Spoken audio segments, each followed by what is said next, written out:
Halo Sobat Mania, kembali lagi di BRC Official. Ada kabar menarik nih mengenai Bernardo Tavares, menunjukkan fleksibilitas taktikal di 3 pertandingan terakhir. Formasi diterapkan juru taktik asal Portugal ini, berbeda-beda, dalam menjalankan gaya permainan PSM Makassar. Bernardo Tavares, harus berpikir keras untuk meramu taktik, karena pemainnya diterpa cedera. Ditambah, 2 pemain muda Mufli Hidayat dan Sultan Zaki, dipanggil ke Timnas U20 Indonesia, untuk Piala Asia U20 awal Februari ini. Padahal, beberapa nama tersebut merupakan pemain kunci tim. Tak ayal, mantan talent scouting FC Porto ini, harus mengubah-ubah formasi timnya, demi memaksimalkan peran pemain yang tersedia. PSM Makassar, ketika melawan PSBS Biak, memakai formasi 4-3-3, di Stadion Batakan, Balikpapan, Kalimantan Timur, Sabtu, tanggal 18 Januari tahun 2025. Absennya Yuran Fernandes, membuat Syahrul Lassinari, ditarik bermain sebagai bek tengah. Pemain asal Maluku Utara itu, ditandemkan dengan Aloisio Soares. Lalu posisi Syahrul Lassinari di bek kanan, diisi Mufli Hidayat. Lalu Victor Detan, bermain sejajar dengan 2 penyerang PSM Makassar, Balotelli dan Nermin Haljeta.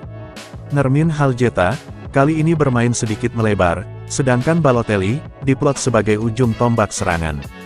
Sayang, PSM Makassar kala itu, harus puas bermain imbang 1-1 dari tamunya, PSBS Biak.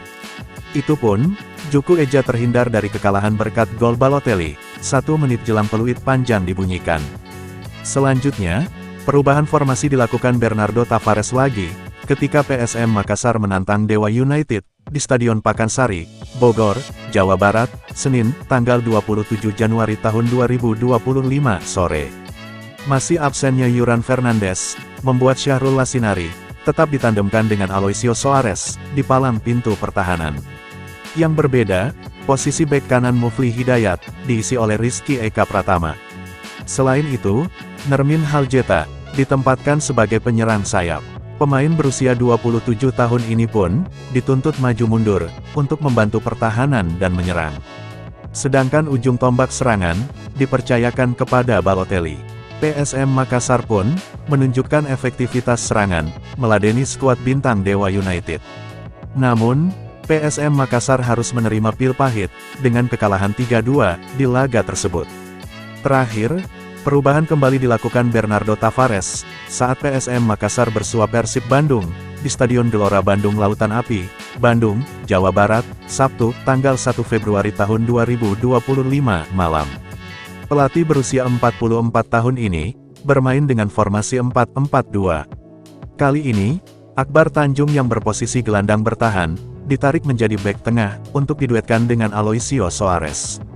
Syahrul Lassinari, kembali ke posisi aslinya sebagai bek kanan. Perubahan terjadi di lapangan tengah. Ditariknya Akbar Tanjung menjadi bek, membuat Daisuke Sakai, ditarik bermain sejajar dengan Latir Fall, sebagai gelandang. Padahal selama ini, ex-timnas U20 Jepang itu, menjadi pengatur serangan. Akibatnya, ada kekosongan di lapangan tengah, ketika pasukan Ramang mencoba melancarkan serangan balik. Nermin Haljeta pun, harus bermain lebih ke belakang, untuk menjemput bola, dan membiarkan Balotelli menjadi juru gedor. Formasi ini sukses dijalankan, sebenarnya PSM Makassar hingga awal babak kedua. Permainan kompak, membuat Persib hanya memainkan bola di lapangan tengah, dan menggunakan serangan dari sayap, itu pun tak efektif. Barulah lini pertahanan PSM Makassar goyah, ketika Aloisio Soares ditarik keluar karena alami cedera. Posisi ditinggalkan diisi oleh Dava Salman, yang notabene merupakan bek kanan. PSM Makassar pun, bermain bek tengah karena memakai Akbar Tanjung, dan Dava Salman. Akibatnya, Persib mampu mencetak gol di menit 74, melalui Ciro Alvis. Gol tersebut, sudah cukup memastikan Maung Bandung memetik 3 poin, dari PSM Makassar. Nah itu dia sobat untuk update kabar hari ini, bagaimana pendapat kalian sobat? Tulis pendapat kalian ya sobat, dan jangan lupa like, komen dan subscribe.